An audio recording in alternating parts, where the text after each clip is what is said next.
Volunteer chaplain program. Yeah. First, explain to everybody what it is.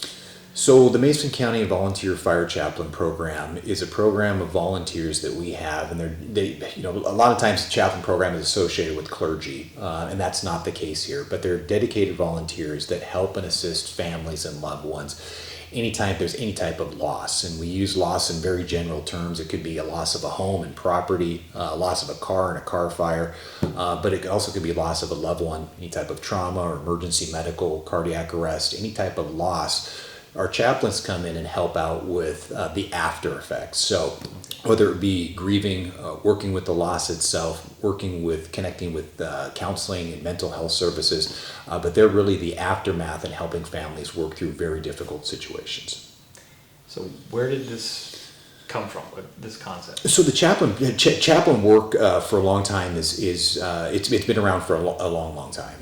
It's certainly if you predate, goes way back to military days and having chaplains within the military itself, and certainly with some of the things that we experience in emergency response, having chaplains to help with the family and situations of loss has been a really important part of the work that we do. So as our emergency responders leave a scene and return back to a fire station and or transport to a hospital, we're not just leaving loved ones and significant others behind. There's somebody that can help with the aftermath of what's taking place. So we used to have a chaplain program that was in partnership with the Mason County Sheriff's Office, and then just over the years, as the work is a little differentiated, we found out that fire chaplain work and police chaplain work, there's some separation there, and so we branched off several years ago to have a fire chaplain program. But one of the things that we've found is that our chaplain volunteer ranks has significantly gone down, and our chaplain coverage is all of Mason County. It's over 1,000 square miles. And right now we're down to 3 volunteer chaplains throughout the county. So a lot of space to cover. And of course, with rising population, increasing number of calls, those 3 volunteers are just at their absolute capacity in helping out the families that are in need. And you're looking for people to volunteer. Are there characteristics that you're looking for? Or? There are. This is not for the faint of heart. So we're not just looking for just anybody that wants to come out and help. This is folks that have a degree of empathy, can have a degree of compassion, have excellent communication skills, and really want to be able to help. You're going to encounter families in the most horrid of situations. We talk about loss, we talk about trauma. When the chaplain gets called out, it's never, or very rarely, is it a good situation. You're always dealing with the worst of circumstances. But there are people that are out there in the community, and certainly within our chaplain ranks now, that do a phenomenal job in helping people through those difficult situations. And one of the things that we're kind of excited about here with this recruitment for volunteer chaplains is that it used to be that we had to take and send people to training over at the Burien Fire Academy. So we were asking our volunteers to take a week off worth of time, go over to Burien, 8 to 5 for 40 hours, and it didn't work for a lot of folks.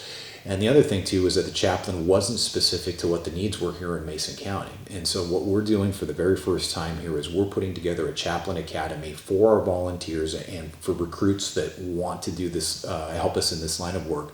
And we're holding a chaplain academy right here in Mason County. So the Chaplain Academy will start on the Monday, the 26th of September. We're going to go every Monday with the exception of Halloween for 7 straight weeks. It'll be taught by professionals that are either working, and I say professionals and or volunteers that are working in Mason County in chaplaincy work. So you're learning from folks that have experience within the county, and we're also keeping that training local right here in our own backyard. Okay. And you have a information night coming We up? do. So obviously if there's people that are on the fence, and it's certainly understandably so, want to know more about what chaplaincy work entails and what we're looking for and the skill set that we're looking for, we're putting together an information night that's going to be right here at Station 21, 490 Northeast Old Belfair Highway on the 15th of September. And that's going to start at 6 o'clock and should last about an hour or two.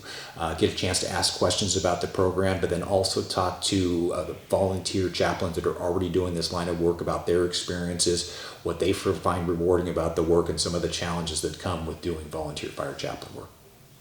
And that's all I had. The other question would be to be a typical situation, but I think we've covered that, so I think we're good. Well, and the only other thing that I might put out there is just that, obviously all training is taken care of by the authority.